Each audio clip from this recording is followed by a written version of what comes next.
Well, in this second talk, I'm going to introduce you to George Whitefield, the son of the inn. Two names dominate the history of the revival. Their interwoven friendship and conflict, together with their place in the development of different strands of the revival, have governed the writing of the histories. Other players must be allowed to flourish also, and we will meet some along the way. But we must begin with John Wesley and George Whitefield. J.C. Ryle, famous Bishop of Liverpool, in his 19th century book, Christian Leaders of the 18th Century, described Whitefield as the first and foremost of the great evangelists of the revival. Ryle said, first in the order of merit. A spiritual hero who understood the need for what Ryle called the aggressive principle. That is, the idea of the priority of the gospel and the imperative of the proclamation of the new birth. Whitefield, the great preacher, the great evangelist, inside and outside of the church, was certainly worthy of Ryle's accolade. In terms of their backgrounds and upbringing, John Wesley and George Whitefield could not be more different. The former, a son of the rectory, the latter born at an inn. Both Wesley and Whitefield have been subjected to providential history, writing history with the benefit of hindsight in the light of everything that has happened. So the young John Wesley was snatched from a burning fire in an act of God, a special deliverance which became, as Ralph Waller put it, one of the building blocks of Methodism.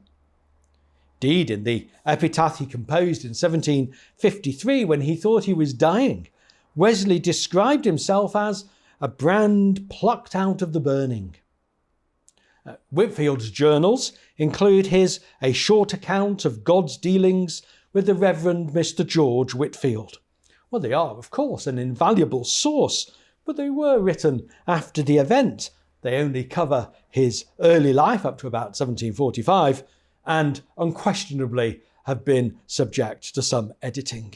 Yet great figures, these people remain, mightily used by God. Some have argued that Whitefield's lack of insight into his own private life and writings in comparison to Wesley's journals and extensive works and his legacy in Methodism means that Wesley has eclipsed Whitefield. That view has some weight, at least from a human perspective. Wesley is increasingly recognised as a complex character, so radical and yet so conservative. The same John Wesley who declared, "I conceive myself at full liberty, as I violate no order and invade no man's right by appointing and sending labourers into the harvest," when he ordained workers for the American colonies, also said, "I live and die a member of the Church of England."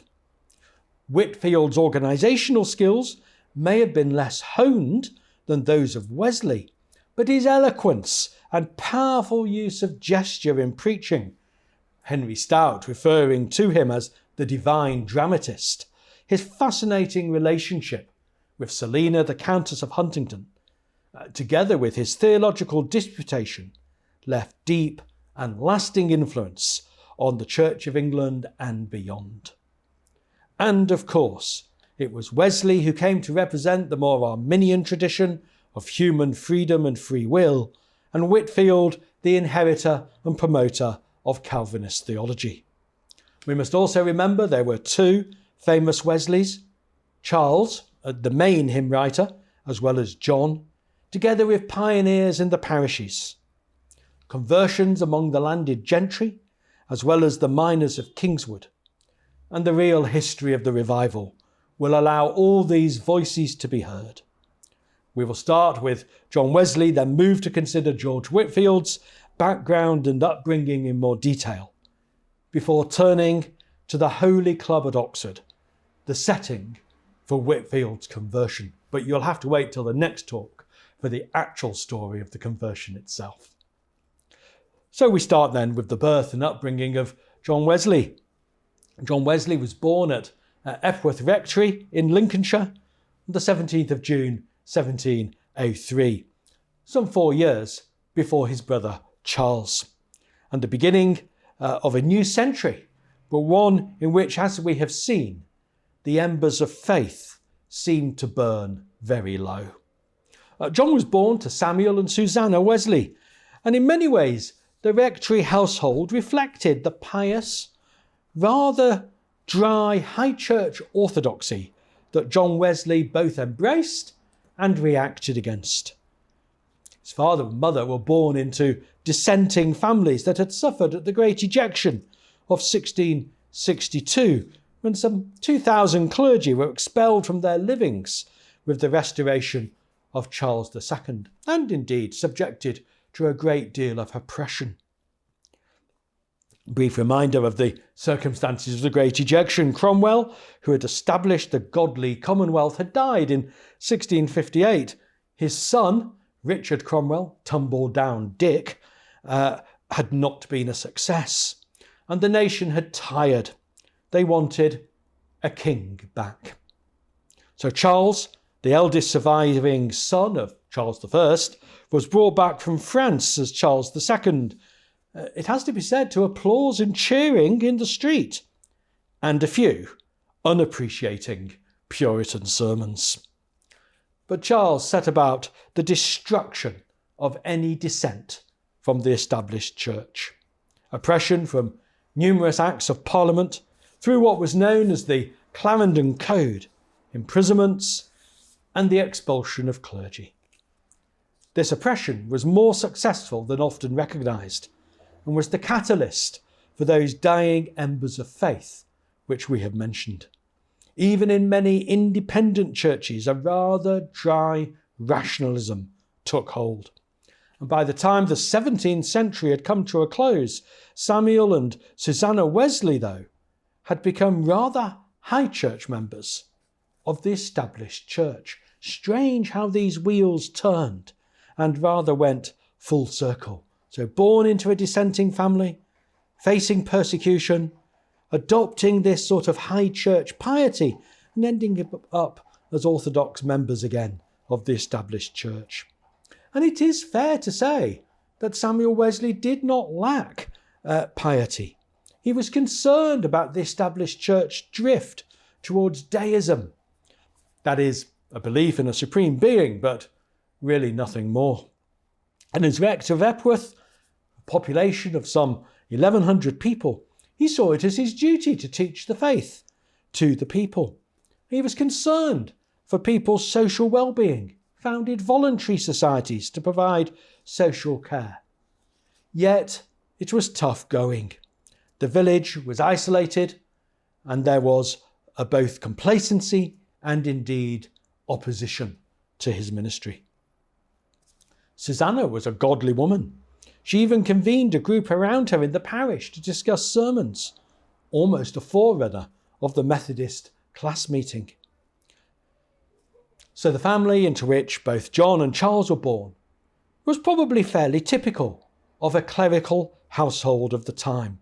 There was prayer and piety, an orthodoxy of faith, an overarching Tory view of the world which expressed itself in loyalty to the monarch, even if which monarch was occasionally in dispute, and a concern for the poor.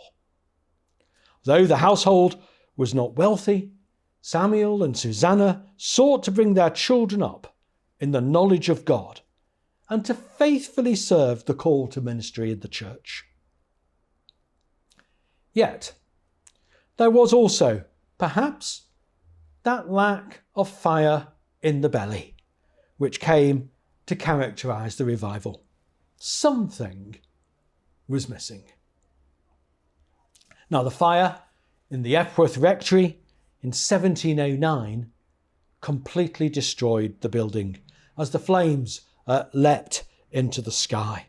It is memorialised in many pictures. It was indeed a miracle that no one died.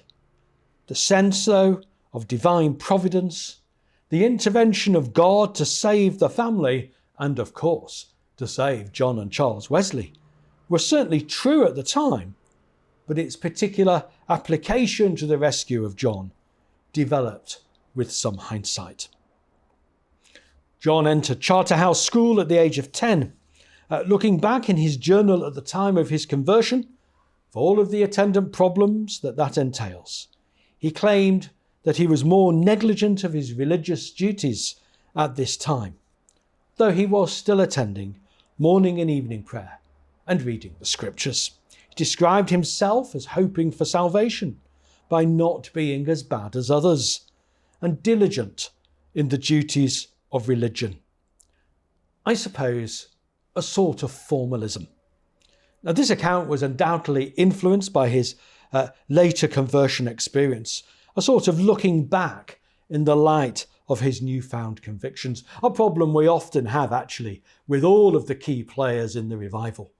After their conversion, they look back to their time before their conversion and read a rather dark picture, partially to illustrate the wonder of God's grace. Well, John subsequently entered Oxford as a student of Christ Church in 1720, when our next figure, George Whitefield, was just 6 years old. So let's turn then to George Whitefield. Now, George had a very different upbringing and early years to those of John Wesley. The Bell Inn was in the centre of Gloucester, and it was here that George was born on the 16th of December 1714 to Thomas and Elizabeth. He was the youngest of 7 children. However, the prosperity of the Bell, and indeed of the family, declined rapidly after the death of George's father Thomas, when George was just 2 years old, and even more so after his mother remarried an ironmonger called Capel Longdon in 1722, which proved to be an unsuccessful liaison from both a business and a personal point of view. One consequence of this decline in prosperity was that a university education for George was now simply out of the question. There was no money. Whitefield described the breakup of his mother's second marriage simply as, "My mother was obliged to leave the inn." It was quite a disaster. Whitefield's early life was, by his own account, anything but religious. He was, he said in his autobiographical sketch, addicted to lying, filthy talking, and foolish jesting. He was, he added, a Sabbath breaker, a theatre goer, a card player, and a romance reader. This was all described by Whitefield as his life up to the age of about 15. He seems to have managed to live quite a dissolute life from an early age. Well, some of it may be looking back after his conversion, but certainly the circumstances of his life in the inn will have contributed to a less than wholesome upbringing. He did go to the grammar school, the free grammar school in Gloucester. Perhaps due to the straitened circumstances of his mother, he left and began to assist at the Bell. As he put it, "I put on my blue apron, washed cups, cleaned rooms for nigh a year and a half." All in all, it was a tough life in tough circumstances. Well, despite all of this, through various means, including the access of the grammar school in Gloucester to some scholarships, the possibility of entering Oxford as what is known as a servitor emerged. And George, having left the grammar school, then went back in order to prepare for the possibility of university. Now, a servitor was the poor man's way into 18th century Oxford. Free tuition was received, but in return, the servitor looked after 3 or 4 other students in duties which ranged from running errands to cleaning shoes. They were looked down upon. They stood out from the main body of students by distinctive dress, status, and indeed convention. They were not even allowed to attend the same classes or permitted to receive Holy Communion with the other students. However, it opened the door, and just before his 18th birthday, George entered Oxford. Now, both John Wesley and George Whitefield viewed their early years and upbringing through the eyes of their later experience of God, and this undoubtedly coloured their interpretation of events. Their childhood and youth displayed many things in common, yet much of their background was so different. Hence, the conflicts of religiosity and indulgence went on in both of them. One the son of a rectory, the other a child of the inn. The fact that neither had yet attained the religious assurance which was one of the hallmarks of the evangelical revival illustrates that their religious experience was that of their pre-conversion state, and in that respect their struggles were typical of the age. Well, let's travel now to Oxford, where we will meet the Holy Club. Oxford was as complex a place at the beginning of the 18th century as it is today. In accordance with common practice in pre-revival England, faith was not a prerequisite for ordination. Maybe I should say that again. Faith was not required for ordination. How bizarre can that be? It was more a career path, an opportunity, an opening. With certain jobs in Oxford, such as a fellowship, or ordination came alongside it. Faith didn't really seem to feature. Wesley was ordained deacon on Sunday, the 19th of September, 1725. The following year, elected a fellow of Lincoln College, and then ordained to the priesthood or the presbyterate in 1728.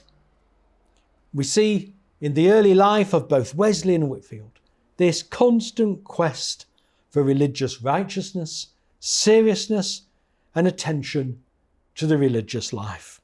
We observe a commendable earnestness, though as yet nothing approaching the doctrines of assurance and salvation. We have, however, found here in Oxford the Holy Club, established by John with Charles and two friends, William Morgan and Richard Kirkham. In essence, this was a group of the earnest, pious seekers after God, motivated by right desire, but lacking conversion and assurance. Indeed, it wasn't without controversy for some of its own practices. It was all part of that high church piety that forms the backdrop, at least in part, to understanding the revival. Now, immediately after his ordination, Wesley resolved to review his life twice a day. December 1729, he expressed concern about breaching his vows and failing to fix days of mortification. And so he resolved to fast every Wednesday.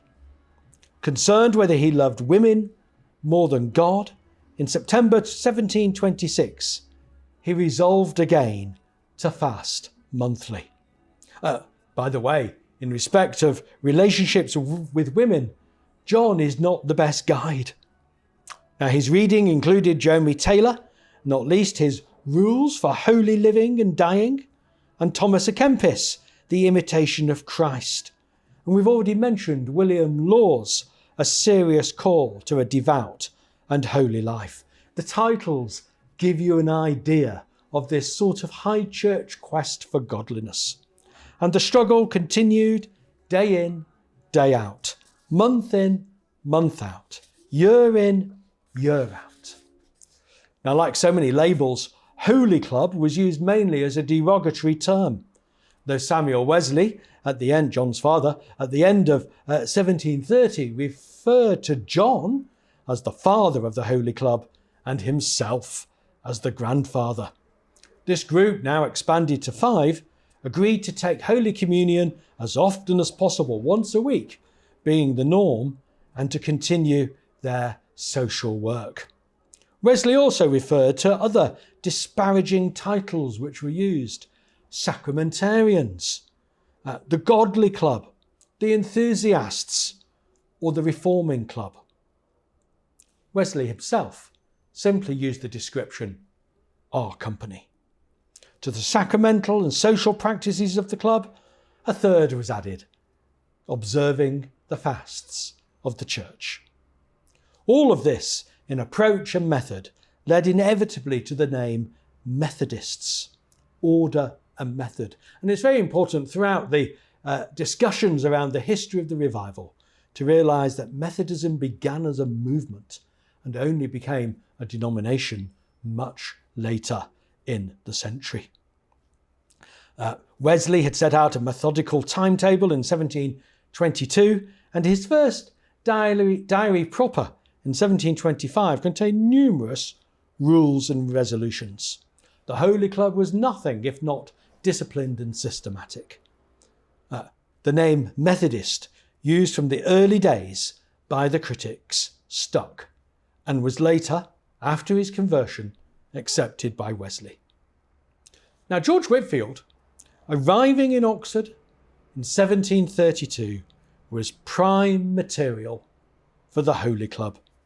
Despite his own description of his irreligious upbringing, he had some pangs of conscience and some religious instincts. Like Wesley, he constantly experienced the inner conflict and struggle of daily temptation, and this desire to live a godly, holy, and religious life. Before arriving at Oxford, he was already reading, guess what? William Law's A Serious Call to a Devout and Holy Life. At Oxford, he began to visit in the prison. He adopted an ascetic lifestyle, poor quality clothing and shoes, fasting twice a week. Soon after his arrival, he noted, "I now began to pray and sing psalms thrice every day." The Methodists, the Holy Club, were despised. But Whitefield wrote that he had loved them before he came to the university, and so strenuously defended them, that when I heard them reviled by the students, that they began to think that I also in time should be one of them. So there was something about Whitefield's behaviour, something about the way he behaved, something about his outlook, something about the way he defended Wesley and these members of this Holy Club that led others to think he was one of them or would shortly be so. He reported struggling for a year with his desire to be truly acquainted with them. And when he saw them passing through a mocking crowd on the way to communion, he felt pressed to follow their example. And Whitefield now joined in the fasts, in the regular receipt of Holy Communion, and engaged in these continuing works of charity, visiting in the prison, visiting the poor. Whitefield had joined the Holy Club. Well, we have now set the scene for the dramatic conversions to come, to be followed, of course, by extraordinary ministry. To those things we will turn in our next talk.